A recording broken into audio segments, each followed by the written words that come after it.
Hi everyone, it's Jessica. How are you? Welcome back to my channel. Today we're starting another week of the Starry Magic quilt along and we're working on the small star blocks. This is what it looks like and we're going to walk through making it right now. So let's get started. This week for the Starry Magic quilt along, we're making the small star blocks. Now essentially this is the same thing that we did last week, just we're reversing the placement of the colors. So the star will actually be black and then around the star will be your background color, which I have these creamish colors. The first thing that we're going to do is make our flying geese, and we're making these exactly like we've been making them for all of the blocks in the quilt along. We're doing stitch and flip flying geese.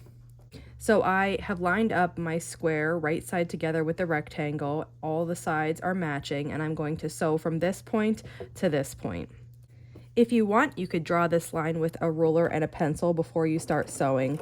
I just eyeball sewing along that line. And we need 4 flying geese for this star block, so I'm making 4 right now.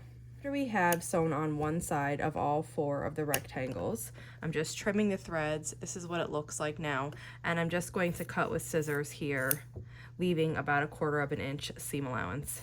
If you were chain piecing your blocks, we need quite a bit of these stars.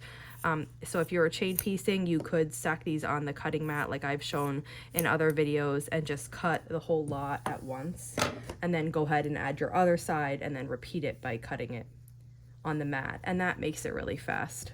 Since I'm only doing the one block right now, I did it with the scissors and I'm just finger pressing these open now. I matched up the other black square and it's matched all around, and then I will sew along this diagonal again. And then once I've finished sewing the other side on to all 4 of these, I'll just snip the threads apart and then again trim this excess, leaving about 1/4 of an inch. Okay, and this is what one of our flying geese units look like. So now we're ready to assemble the small star. I'm just changing my foot to a 1/4 inch foot. This is 57D.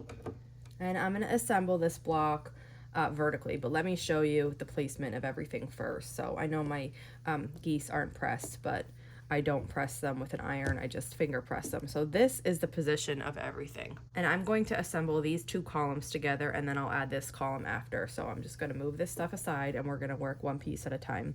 So I'm just matching up the side and the top and the bottom, and then we'll sew right down along that seam with a 1/4 inch.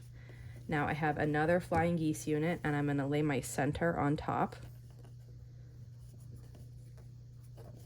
And then we'll sew across this with a 1/4 inch seam allowance. And my final piece in the column here is this corner unit and 1 more flying geese. So I just match this up again. I start kind of at this corner and then I make sure everything else is matched up. Then we'll cut the threads and we'll add the final column. So I'll just finger press this one open, and then I'm gonna lay my remaining corner on top.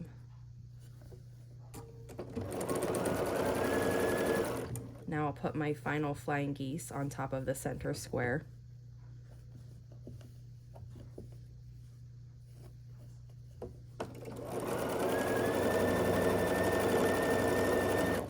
And then the final square here. Okay, and now when we cut the threads, our star's almost together. We just have 2 seams left.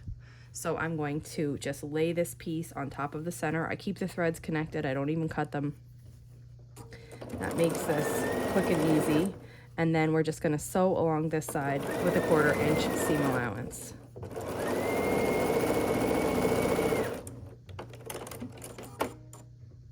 And then I'll flip and repeat on the other side.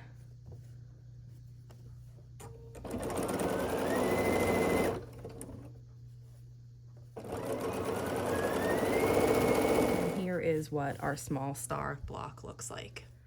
So here is the small star block we just made, and this is the assignment for this week of the quilt along. We need to make 32 of these.